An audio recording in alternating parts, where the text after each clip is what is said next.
തൃശൂർ ചിമ്മിനി ഡാമിൽ വൈദ്യുതി കമ്പിയിൽ വീണ മരം മുറിച്ചു നീക്കുന്നതിനിടെ തടി ദേഹത്ത് വീണ് തൊഴിലാളി മരിച്ച സംഭവത്തിൽ KSEBക്കെതിരെ പ്രതിഷേധവുമായി നാട്ടുകാർ. വൈദ്യുതി കമ്പി അഴിച്ചു മാറ്റിയിരുന്നുവെങ്കിൽ അപകടം സംഭവിക്കില്ലായിരുന്നുവെന്ന് മരിച്ച ഖാദറിന്റെ കുടുംബം ആരോപിച്ചു. KSEBയുടെ ഗുരുതര അനാസ്ഥയാണ് ജീവൻ നഷ്ടപ്പെടാൻ ഇടയാക്കിയതെന്ന് നാട്ടുകാരും ആരോപിച്ചു. KSEBക്കാരോട് പറഞ്ഞിട്ടുണ്ടായിരുന്നു ലൈൻ അയച്ചു മാറ്റണം, എന്നാലേ മുറിക്കാൻ പറ്റുള്ളൂ എന്ന് പറഞ്ഞു. അപ്പോൾ അവർക്ക് അതൊരു ബുദ്ധിമുട്ടാണെന്ന് പറഞ്ഞു. രണ്ടാമത് അയച്ച് പണിയണം എന്ന് പറഞ്ഞിട്ട് അങ്ങനെ പറഞ്ഞ് സംഭവിച്ചാണ്. എന്നിട്ട് ആൾ മുറിച്ച് മരം വരുന്നത് നമ്മൾ കണ്ടില്ല. ഇവരത്ര ആൾക്കാരവിടെ ഉണ്ടായിരുന്നു, പക്ഷെ മാറാൻ പറ്റില്ല, ടൈം കിട്ടിയില്ല. വളരെ ശ്രദ്ധിച്ച് കൈകാര്യം ചെയ്യുന്ന ആളാണ്. തെങ്ങൊക്കെ അവനൊറ്റയ്ക്ക് കയറി ഒക്കെ പീസാക്കി ഇറക്കുന്ന ആളാണ്. ഇത് ഒരു അശ്രദ്ധ, അവരെ ഭാഗത്തു നിന്നൊരു അശ്രദ്ധ, കൂടുതലുള്ള ആൾക്കാരിൽ നിന്നൊരു അശ്രദ്ധ സംഭവിച്ചതാണ്. ശരിക്കും ഖാദറിനെ ഒരു കൊലപാതകത്തിലേക്ക് തള്ളിവിടുക ചെയ്തത്. അപ്പോൾ അതിൻ്റെ ഘാതകർ തന്നെയാണ് ഈ KSEB ഉദ്യോഗസ്ഥർ. അപ്പോൾ അവരെ അറസ്റ്റ് ചെയ്യണം. ഇതിന് നീതി നടപ്പിലാക്കുന്നത് വരെ ഞങ്ങൾ പ്രതിഷേധം തുടരും. ഖാദറിൻ്റെ കുടുംബത്തിനെ ഏറ്റെടുക്കണം സർക്കാർ. KSEB നീതി നടപ്പിലാക്കണം. ഫോറസ്റ്റ് ഉദ്യോഗസ്ഥർ ഈ കൊലപാതകത്തിന് ഉത്തരവാദികളായ ആളുകൾക്കെതിരെ നിയമപരമായ ശക്തമായ നടപടികൾ എടുക്കണം. ഖാദറിൻ്റെ കുടുംബം ഇപ്പോൾ അനാഥമായിരിക്കുകയാണ്. 3 മക്കളും ഭാര്യയും അടങ്ങുന്ന ഖാദറിൻ്റെ കുടുംബം തികച്ചും അനാഥമായൊരവസ്ഥയിലാണ്. അപ്പോൾ ആ കുടുംബത്തെ മൊത്തമായിട്ടും സർക്കാർ ഏറ്റെടുക്കണം, ദത്തെടുക്കണം. ഇതാണ് ഞങ്ങളുടെ ആവശ്യം.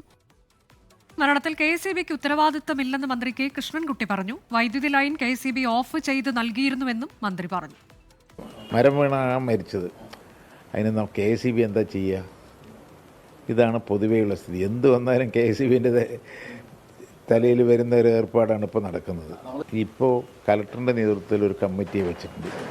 ഈ എല്ലാ ഡിപ്പാർട്ട്മെൻറ്റും കൂടി ഇങ്ങനെയുള്ള സാധ്യതയുള്ള സ്ഥലങ്ങൾ നോക്കി അവിടെ പ്രൈവറ്റുകാരുടെ ആണെങ്കിൽ പോലും ഡിസാസ്റ്ററിൽ കൊടുത്തിട്ട് അത് മുറിച്ച് മാറ്റാനുള്ള അനുമതി കലക്ടർക്ക് അധികാരമുണ്ട്. അത് നോക്കിയിട്ടുണ്ട്.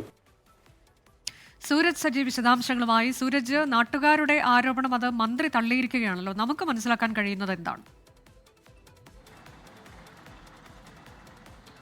അനുജ, ഇന്നലെയാണ് ഈ മരം മുറിച്ചു മാറ്റുന്നതിനിടയിൽ അപകടത്തിൽപ്പെട്ട് എച്ചിപ്പാറ സ്വദേശിയായിട്ടുള്ള ഖാദർ മരിക്കുന്നത്. വെള്ളിയാഴ്ചയാണ് ഈ മരം വൈദ്യുതി കമ്പിക്ക് മുകളിലൂടെ മറിഞ്ഞ് ഈ റോഡിന് കുറുകെ വീഴുന്നത്. അന്ന് മുതൽ തന്നെ നാട്ടുകാർ ഈ KSEB അധികൃതരെ അടക്കം വിവരം അറിയിച്ചിരുന്നതാണ്. പക്ഷേ ഇവർ അതിനകത്ത് KSEBക്ക് ഉത്തരവാദിത്തമില്ല എന്ന് പറഞ്ഞുകൊണ്ട് ഒഴിഞ്ഞു മാറുകയും ചെയ്തു. ഇതോടുകൂടി വനം വകുപ്പ് ഈ ഖാദറിന്റെ സഹായത്തോടെ ഈ മരം മുറിച്ചു മാറ്റുന്നതിന് വേണ്ടി ശ്രമം തുടങ്ങി. അതിനിടയിൽ ഈ മരത്തിനടിയിൽ ഈ വൈദ്യുത കമ്പി കുടുങ്ങിയ നിലയിലായിരുന്നു. അതുകൊണ്ട് തന്നെ ഖാദർ അടക്കം അവിടെ എത്തുന്ന സമയത്ത് ഈ KSEB അധികൃതരോട് ഈ ലൈൻ മാറ്റിക്കൊടുക്കണം, അത് അപകടത്തിനിടയാക്കും എന്ന് പറഞ്ഞിരുന്നു. പക്ഷേ അത് മുഖവിലക്കെടുത്തില്ല. ലൈൻ മാറ്റിക്കൊടുത്തു കഴിഞ്ഞാൽ അത് ഇവർക്ക് ബുദ്ധിമുട്ടാകും, KSEBക്ക് ബുദ്ധിമുട്ടാകും എന്ന് പറഞ്ഞുകൊണ്ട് അവർ അത് മാറ്റിയതുമില്ല. ഇതിനിടയിലാണ് മരം മുറിച്ചു മാറ്റുന്നതിനിടയിൽ ഈ ലൈൻ കമ്പിയിൽ നിന്ന് വഴുതി മരം ഈ ഖാദറിൻ്റെ ശരീരത്തിലേക്ക് വീഴുന്നത്. അങ്ങനെയാണ് ഖാദർ ഇന്നലെ മരിക്കുന്നത്. ഈ സംഭവത്തിൽ ഇന്നലെ വനംവകുപ്പ് ഉദ്യോഗസ്ഥരെ അടക്കം തടഞ്ഞു വെച്ചുകൊണ്ട് വലിയ പ്രതിഷേധം ഇന്നലെ രാത്രി വൈകിയും ഈ പ്രദേശത്തുണ്ടായിരുന്നു. ഇന്നും ശക്തമായ പ്രതിഷേധം ഇവർ ഉയർത്തുന്നുണ്ട്. അതായത് ആ വൈദ്യുത കമ്പി അവിടെ നിന്ന് മാറ്റിയിരുന്നുവെങ്കിൽ ഈ അപകടം ഒഴിവാക്കാം എന്നുള്ളത് തന്നെയാണ് നാട്ടുകാർ ചൂണ്ടിക്കാണിക്കുന്നത്.